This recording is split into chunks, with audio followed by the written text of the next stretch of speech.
combine it with a 4-carbon chemical and make a 6-carbon. Yeah, you don't care. Okay, look at the top of your sheet. The 4-carbon is called oxaloacetic acid. Do you see it in the upper left-hand corner, folks? Oxaloacetic. Do you have to know this? No. All right? And when it combines, it gets rid of the what? CoA. The CoA breaks off and it what? Goes back to be used again, like all vitamins. And you make a 6-carbon compound. Look at it. What is it called? What's the name? 6-carbon. Citric acid. You all ever heard of citric acid? Now, this cycle, see the very top of the sheet, is named for the man who spent 15 years figuring this out, got the Nobel Prize, Krebs. It's called Krebs cycle. But since the first chemical made in the cycle is called citric acid, it's also called the what? Citric acid cycle.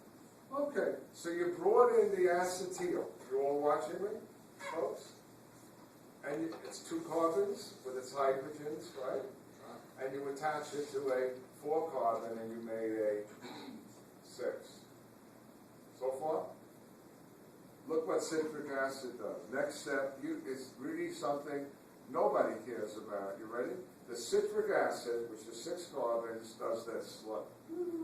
It moves some groups around, and it becomes aconitic acid. You don't care about it. And look what aconitic does. It what? Moves some groups around and becomes isocitric. We still have what? 6 carbons, right? We didn't lose any carbons. We didn't lose any hydrogens. What were we doing? Just what? Rearranging the molecule. Then isocitric becomes what? Oxalosuccinic. You all see that? And what do you rip off? What do you remove? Tell them. Carbon dioxide. What? Carbon dioxide? No. CO2?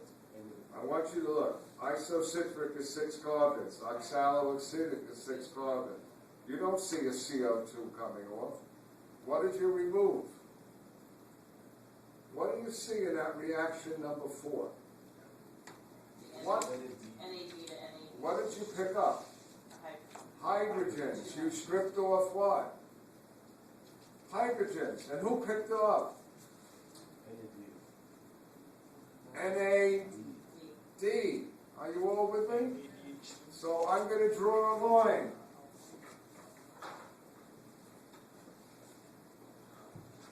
And say this is what?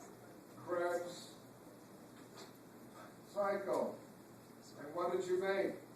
Since you had to do this twice, in this step, you made what? 2 NADH2s. Anytime you see an arrow, NAD, NADH2, where did the hydrogens come from? You had to rip them off the molecule. Now, the next step is one of the most complicated steps in biochemistry. Not yet. Oxalosuccinic becomes alpha-ketogluteric. Now, what did I remove? CO2. And I had to double it, right? Because there's 2 in it. So I lost what? 2 more.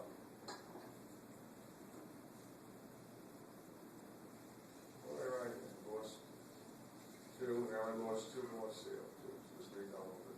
Remember, we want to lose what? 6 from the 6 in the glucose? Okay, that's all that happened in oxaloacetic to keto, but you notice that ketogluteric acid is now 5 carbons. See, I put that in parentheses? See that? Next to its name?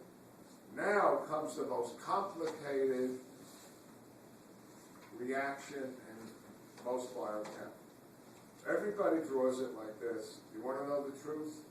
If you ever take biochemistry, this is really that one step, 3 different reactions. Boom, boom, boom. Okay, but here's what happens. You're going to go from alpha-ketogluteric to succinic. Do you see that? And the first thing you're going to do when you go from alpha-keto to butyric, 2 succinic, you're going to lose a CO2. So it's now going to go from a 5 carbon to a 4. And since you double it, you lost 2 more CO2s. There's all 6 carbons from your glucose. You with me? What else are you going to do? Look.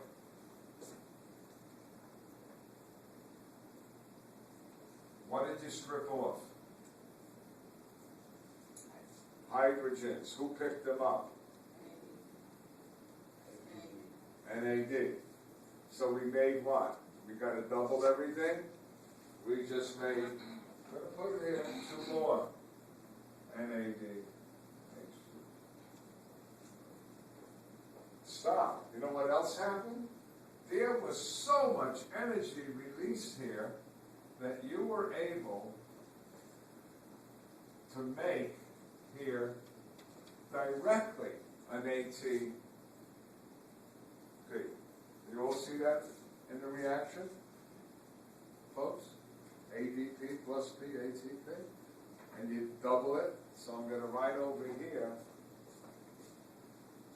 plus 2 ATP. Now, I don't want you to get upset because you're asking me, where's all the ATPs? You only made 2. Listen to me. See those NADH2s? They are holding what? The energy that's going to make what? Many more ATPs. You got to wait. Now we're going to go from succinic to fumaric. What happens? You strip off what? I'll sit until you tell me. Hydrogens. And who picks up the hydrogens? FAD. Remember FAD was the other hydrogen accepted? So you're going to make here, I'm going to add, because we're going to use this later, 2 FADH2, because we doubled it. All right, we're almost done. You ready? What does fumaric acid do? Nothing that you care about. It becomes malic, and then malic becomes oxaloacetic. Remember the original chemical? And what do you strip off? Hydrogens. Who picked them up? NAD. I'm done. I'm going to add what? 2 more NADH. Stop and listen to me. Don't. What was the whole big deal of the Krebs cycle? It took them 15 years to figure this out.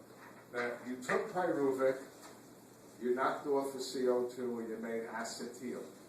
And you attached it to CoA, which brought you where? Into the mitochondria. And in the process, you made some NADH2.